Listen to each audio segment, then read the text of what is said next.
So I would like to offer you our official welcome to Louisville Center for Spiritual Living this bright and very exciting morning. We're so happy to see you all. And I want to just start right away by introducing to you, we have a special speaker this morning.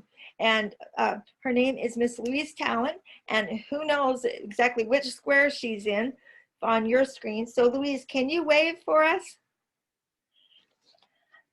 And Louise is a practitioner from the Ahava Center in Lexington, and we have invited her before to come and see us. She was going to come and be our speaker right when everything broke loose with the pandemic. And so we are very excited that she's here with us this morning. And I'm going to go ahead and introduce her. And then we're going to do our opening music. And she is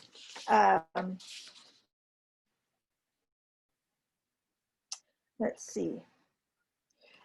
She is a practitioner with Ahava, and she's also our Region 10 National Representative for Center for Spiritual Living.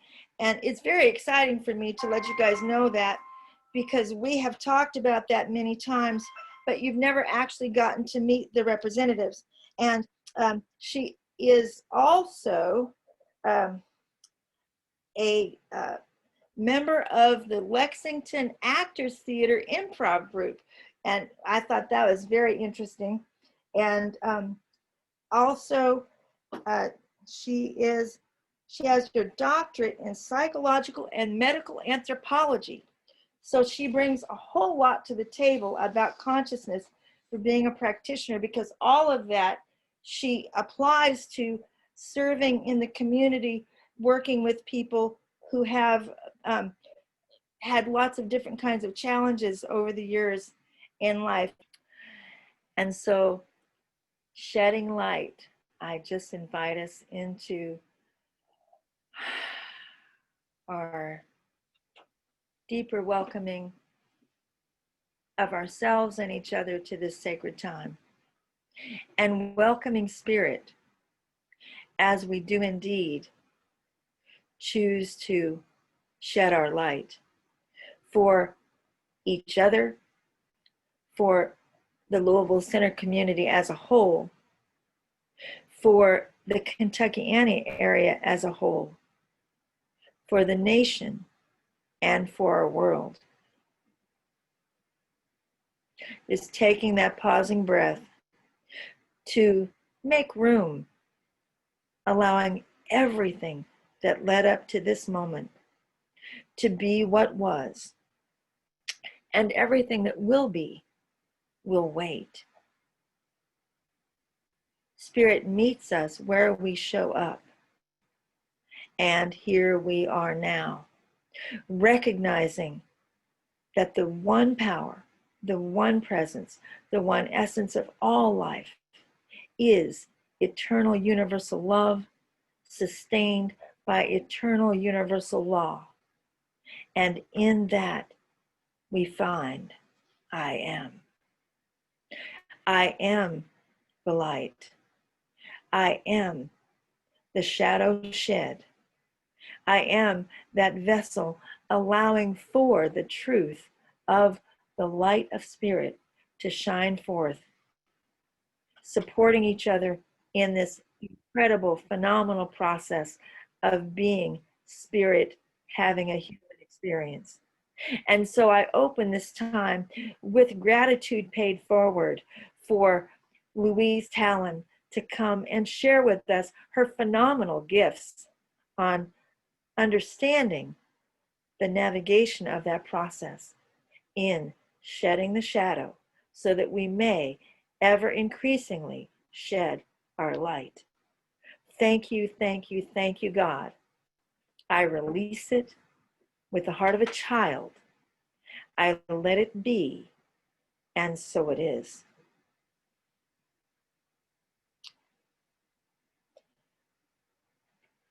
And now, for those of you who may not know yet, I am the practitioner of the day. And so I would like to offer our opening reading. And I'm tickled this morning because I get to read from a book that I don't often get to read from.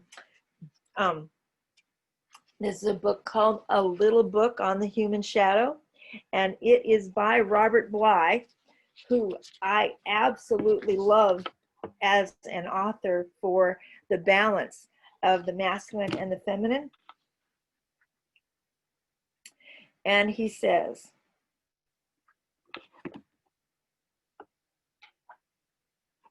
our culture teaches us from early infancy to split and polarize dark and light, which I call mother and father. So some people admire right thinking, the well-lit side of the personality, and that group one can associate with the sun or the light of the father, if one chooses to look at it that way. And some admire just the left side, the more poorly lit shadow side, and that group can be associated with the mother, if one wants to, and mythologically with the great mother. Most artists, poets, and musicians see themselves as part of the second group. The right thinking group loves action, commerce, and empire. You see how my mind is split into either or, right or left, masculine or feminine? Now I choose to offer my understanding of a spiritual being in human balance. The balanced being speaks.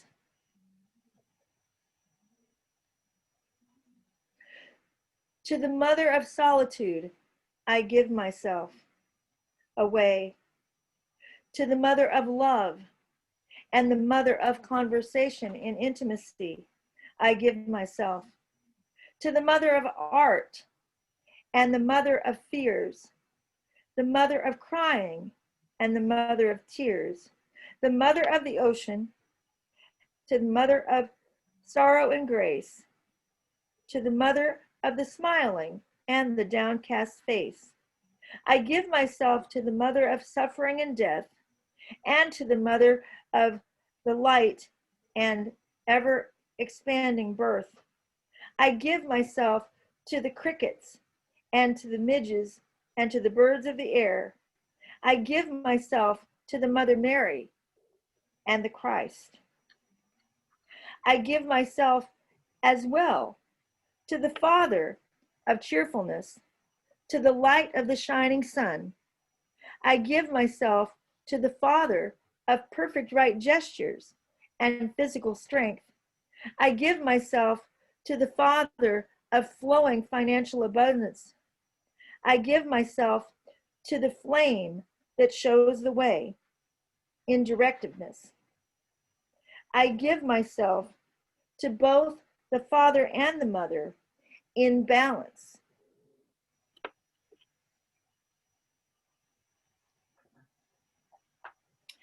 And with that, I turn the word to Miss Louise to show us exactly how to do this. Thank you so much. Again, it's a joy to be with you, and I'm just so grateful to be with you here this morning. Forgive me, my allergies for some reason are worse in the winter, so I'm a little bit hoarse. And way back in March, as Vicki mentioned, I was supposed to come be with you in person. And of course, that was right when COVID hit, and so that was canceled. And so I'm just really grateful for the miracle of Zoom that allows us to be together today. And today I'm going to talk about the shadow. And the shadow is a concept that gets a lot of attention, and there's a lot of confusion. And as I love to do, I just like to type things into Google and see how many results pop up. And I typed shadow work into Google, and it turned up 952 million results. So clearly it's a popular topic. However, there seems to be a lot of misuse and misunderstanding of what the shadow is, and a lot of different ideas out there. So I just want to break it down a little bit. And the idea of the shadow was developed by Carl Jung, who was a Swiss psychiatrist and psychoanalyst who was active mostly in the earlier part of the 20th century. And he described the shadow succinctly as the person we would rather not be. And so the shadow is really made up of all the parts of ourselves that we hide, that we deny, that we suppress, everything that we reject out of shame or fear or disapproval. And what often happens is that we reject what we reject in ourselves, we notice in other people. So often those things that bother us in other people, whether it's anger, aggression, sadness, passion, cowardice, enthusiasm, sexuality, those things that bother us that we really notice in other people tend to be those things that we hide in ourselves or our own shadow. And then the second piece of what happens is those things that we notice in others that we can't stand in ourselves, we tend to judge. And so we use those things, those sticking points in ourselves, as a way to judge other people as less than, less holy, less spiritual, as being too needy, too greedy, too angry. And but in reality, it's ourselves we're judging. And it's when we're unconscious of our shadow that we can do the most harm. And Jung wrote that a person who is unconscious of themselves acts in a blind, instinctive way, and is in addition fooled by the illusions that arise when they see everything they're not conscious of in themselves coming to meet them from outside as projections upon their neighbor. So it would seem that becoming aware of our shadow, or what Sigmund Freud called the unconscious, would be important for our spiritual growth and unfoldment, and it is. But the thing is, the way the shadow work is often used can be dangerous and unhelpful. And there's a notion popular among some in New Thought, probably nobody here, but it is popular, and in other traditions, that everything should be happy, happy, joy, joy all the time. And that if we just figure out the great mystery of life, we'll never be sad, mad, sick, unhappy, poor, smell bad, look bad, do things we regret, or suffer in any way. And shadow work thus is often seen as a way to get rid of what we call the negative in ourselves. And the negative is really anything we don't like about ourselves. And the thought is that if we get rid of everything we don't like, we'll be perfect. And when this doesn't happen, people tend to beat themselves up or just to leave New Thought completely. But what if instead of trying to get rid of those parts we didn't like, we made friends with them? What if instead of trying to turn on a bright light and get rid of the shadow, we accepted the shadow? What if we really accepted all of who we are without exception?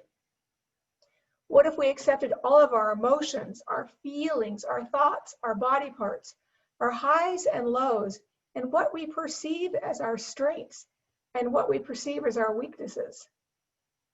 How different would life be if we did that? And I want to share something with you from an author named Charlotte Castle, which I think really speaks to this. And she writes, "The purpose of life is to be alive, not to gather objects, achieve, accumulate successes, or forge your body to fit a mold. It's simply to be alive, to touch, feel, sense, hear, see, and live in a dynamic flow of what arises in the moment, to accept the wild and crazy thoughts that go through your mind, your animal nature, your wisdom, your fears, the fears that arise that grip your chest, the laughter that brings tears, and the joy that takes you beyond yourself." What else do I need to say? If we all lived like this, life would be grand. But the truth is, most of us don't. We allow ourselves to be imprisoned by trying to conform to some notion of how we should be. And that notion is based on our beliefs about why the world is the way it is and what our place is in that world. And we forget that all of those pieces of ourselves are glorious, divine manifestations of the one. And sometimes people will ask me what my passion is and what drives me, and it's this is what drives me in life and as a practitioner. But I want to help people see that they're okay just the way they are without changing anything. And if we could all get that, then we could live the way that Charlotte Castle suggests. But instead, we spend our lives beating ourselves up for not conforming to some idea we have about how we should look, how much stuff we should have, how big our bank account should be, and on and on. We spend our lives wanting and waiting instead of living. We say, "I'll be happy when," "I'll follow my passion if," "I'll love myself after." And all this wanting and waiting prevents us from living in the here and now. And all these beliefs about how and what to be are driven into us when we're very young by parents, teachers, religious leaders, media, friends. And we in turn use those beliefs to judge ourselves, to judge those around us, and to compare ourselves with others. And much of this judgment is subconscious. We turn this judgment into a prison and wall off what we don't like until it becomes unrecognizable, the shadow. And like shadows in real life, our internal shadows shift and change, making them hard to pin down or see. And we have to learn what constitutes the shadow. We're not born thinking and believing parts of us are bad. And so I want to share just a little bit from my own life as an illustration. When I was young, I was really skinny. I had hair that wouldn't behave no matter how often it was brushed. I had one front tooth that overlapped the other. And none of this is something I ever thought about or noticed. I just lived my life. I played with my friends, and I didn't think much about my physical appearance or anybody else's. I just lived. And all of this really changed when my family moved from California to Philadelphia when I was in the 6th grade. And it was a really different world. There, for the first time, I learned my nose was too big, my hair too kinky, my skin too sallow, my teeth too crooked. I was too short, too smart, and generally just plain undesirable. It was hammered home that I would never fit in. I was too alien. Part of that was because I was Jewish in an area where being Jewish was considered bad. And I would never be what was considered good there. I would never be tall, blonde, big-busted, small-hipped, straight-haired, or Protestant. Everything about me was wrong, and there was no righting it. No cosmetic, hair products, bra padding, or platform shoes could change it. In this bastion of Episcopal privilege, everything outside of that was deemed bad. On the main line outside of Philadelphia, to be white, Protestant, and old money wealthy was all that mattered. And so my friends in junior high school were the other outcasts, the Catholic kids who were mostly Irish and Italian, the Black kids, the poor kids, the Jewish kids. And I tell this story not to elicit sympathy, but really to illustrate how easily I was duped into believing not only was my body wrong and bad, but by extension, I was wrong and bad. And the truth is, I couldn't get away from myself no matter how hard I tried. As I got older, these beliefs didn't go away. They just went underground. They became my shadow. They floated around in my subconscious, surfacing every now and then when I bothered to stop and think about why my life wasn't working. But then they would sink into the murk and I would go on with my life, vaguely unhappy, vaguely dissatisfied, but never clear why. Even after therapy and a practitioner, I couldn't shake this feeling that I was fundamentally flawed, that I didn't deserve happiness. My body, my beingness, my essence in the world were not right. But I thought if I kept working at it, if I kept trying to change my thinking, I would get it. And so I affirmed, I prayed, it didn't work, nothing changed. I didn't change. I was still the same vaguely miserable, vaguely dissatisfied person. Surely there must be something wrong with me because I couldn't get it. Or maybe this philosophy was just a bunch of baloney. But wait, I'd done this before, searched for something to fix me, tried it for a while, decided it didn't work, and then moved into something else. Was it all baloney? What was the common denominator in all this? Oh wait, it was me. I had read the books, been to workshops, seminars, retreats, maybe like some of you had done. Journal, done morning pages, been on artist dates, danced alive, and on and on. Nothing had changed. I was looking to all these things outside me to change me and make me into someone else rather than accepting me, for me, as me. Because here's the deal, just like you, I'm gonna be me for as long as I'm here on the planet. So my choice is to accept who I am and move on, or continue beating myself up for being me. Now again, this might sound simple, and it is, but it's not easy. To accept me, all of me. How many of you here today can truly say you love every bit and part of yourself all the time? All of your external and internal bits, your body, your thought, your beliefs, your emotions. Well, I'm here to tell you, you ought to. It's the only thing that matters. It's the thing that will change the world. You know, religious science teaches, change your thinking, change your life. And this sounds so simple, but for most of us, it's not easy, because to truly change our thinking means looking deep inside of us. It means bringing up that which is below the conscious level, bringing it out into the light and being it, being with it with love and gentleness. You see, here's the real secret to change your thinking, change your life. The only thinking that needs changing is the thinking that you need changing. Let me say that again. The only thinking that needs changing is the thinking that you need changing.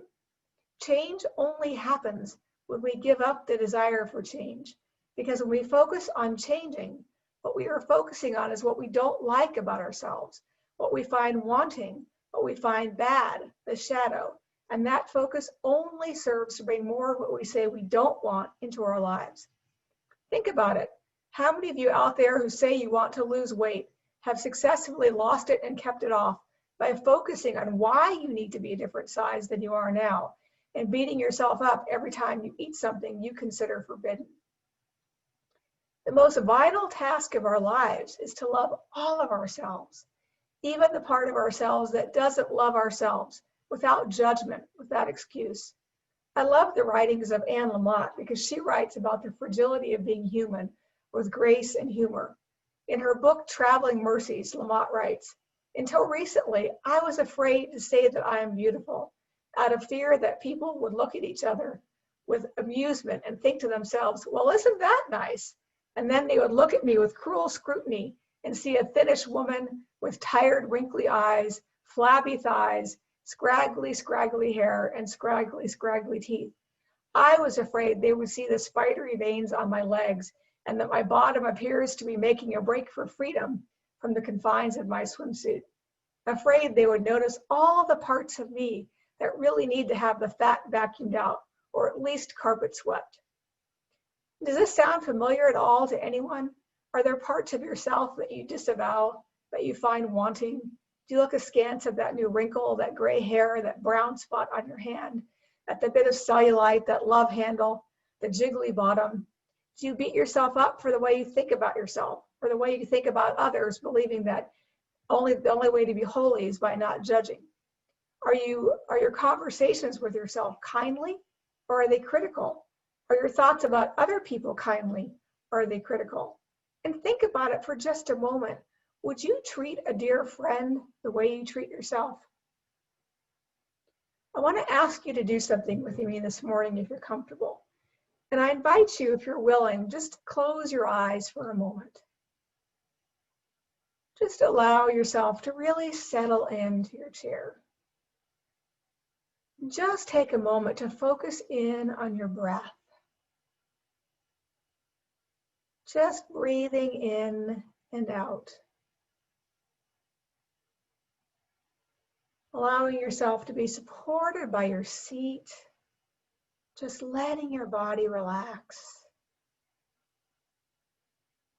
And take a moment just to let go of any expectation.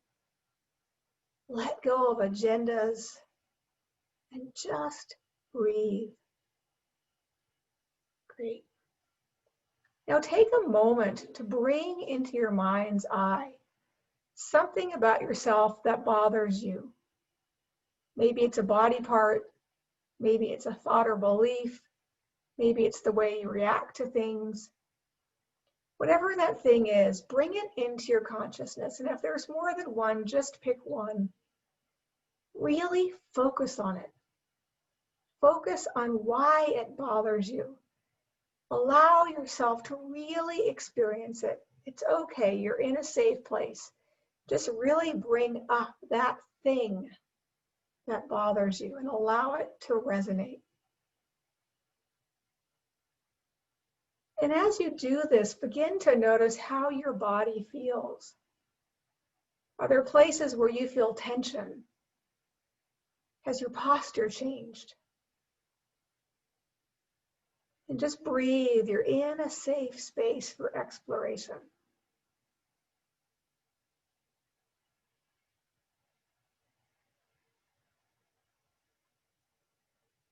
Now take a moment and breathe in and let go of that. Just shake it off. You can shake your hands, shake your body. Just let go of that thing. Shake it off for a minute. And now again, just focus in again on your breath.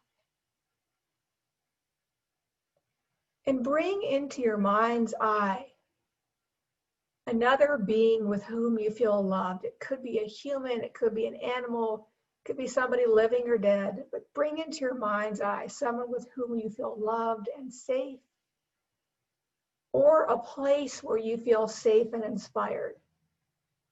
Whatever you've brought in, take a moment to really experience it. Experience this being with whom you feel love, or this place where you feel inspired.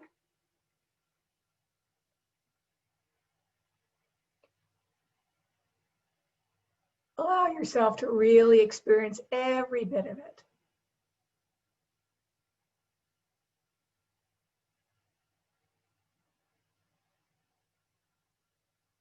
And notice how your body feels.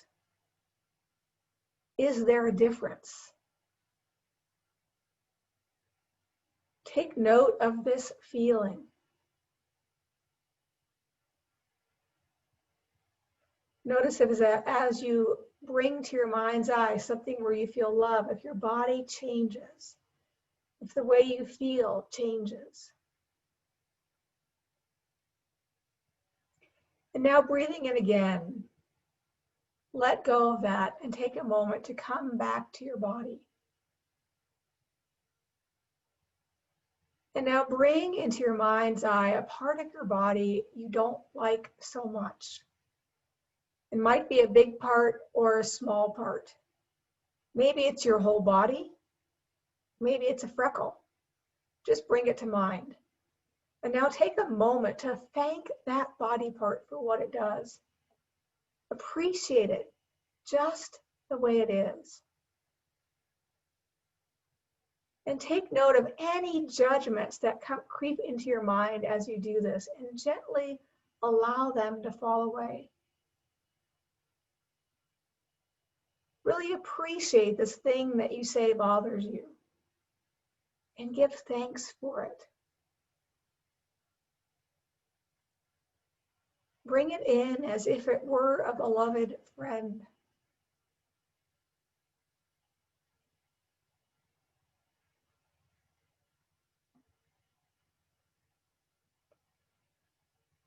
And now bring your attention back to your breath.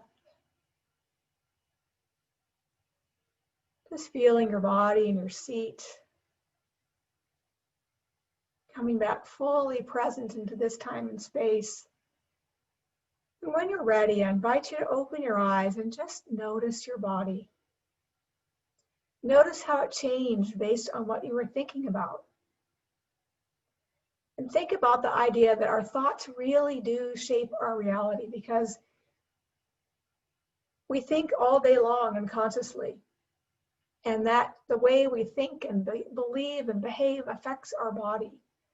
So this week, I invite you to start becoming aware of the conversations you have with yourself, because they're a clue to your hidden beliefs, to your shadow, to those things that lurk beneath the surface that try to pull you under. Let those bits, let those parts of your shadow come up to the surface, and be with them gently and with kindness. And if you have trouble doing that, just imagine how you would be with a friend in trouble, and then be that way yourself. Remember that we need shadow, because without shadow, we don't know where the light is. And that if we try to get rid of shadow, we never have those spaces of grace. And so I invite you just to give yourself and others that grace. Thank you. And our prosperity affirmation for today is offered up actually from Tammy. She's got us kind of taking this as a standard for many Sundays. If the only prayer I ever say is thank you, it is enough. If the only prayer I ever say is thank you, it is enough.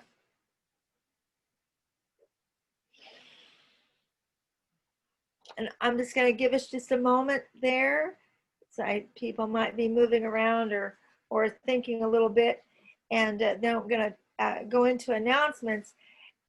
We are very excited about announcements this morning, and I'm going to save the best for last. So the first announcement, we want to let you know that today is the last day for Salvation Army Angel Tree, and that's been going fabulously well. And those of you who have been able to donate to that, you can see Miss Pat there, who is the custodian for all of the donations.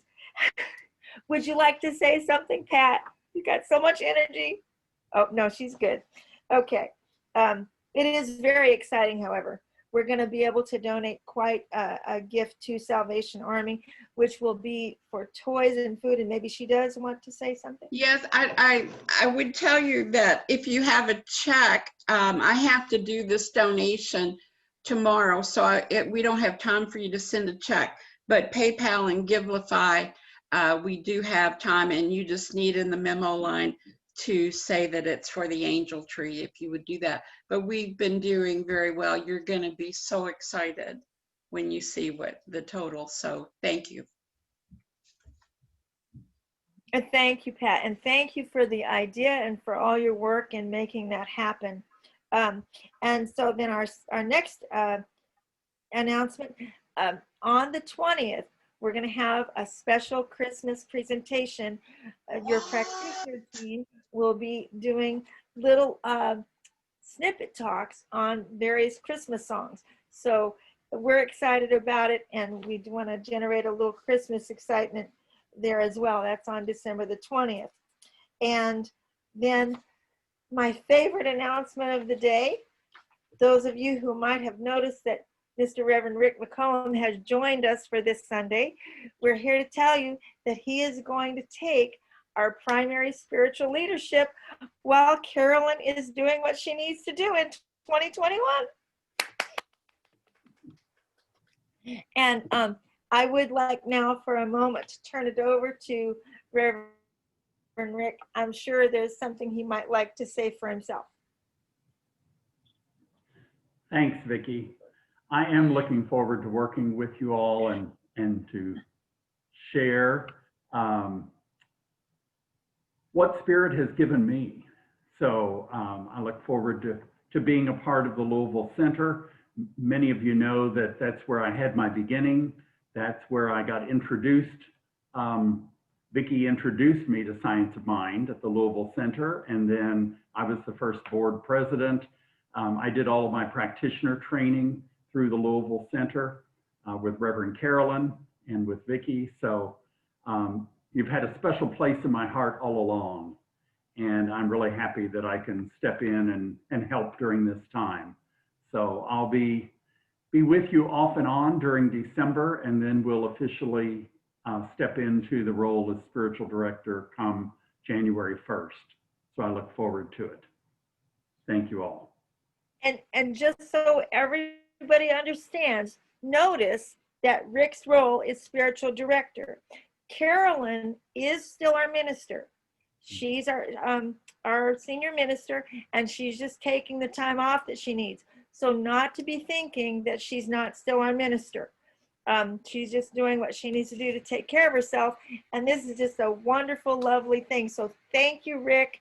And thank you again, Louise. I think it's a wonderful mix of energy that we've had here for today.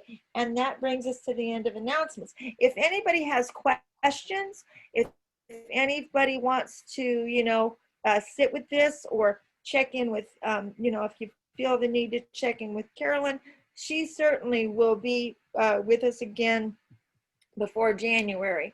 So just let us know if you're feeling the need to connect. You can talk to any one of us, any of your practitioners. Gordon's on the board. Just reach out if you want to talk or you have questions or come to like a board meeting or something. We're available to you. And with that, Pat is going to do our closing treatment.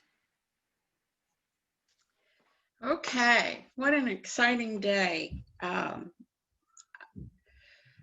Relax where you are, and as we thank Louise for being here, we finish this service knowing one God and one life that unites us all. And we realize we are, excuse me, we are one. with every person, all animals, all of nature. We are one. And we are worthy, and we are and should be our own best friends. And we take with us the rest of this week what we have learned here today and the joy that it has brought us. And we practice it, and we spread it, and we embrace our shadow, and we do shed light to all those struggling to do the same thing. And I'm grateful to be able to know this, to say this, and to understand I am never alone. And I release these words into a law that takes them automatically and impartially and says yes. And so it is. Amen.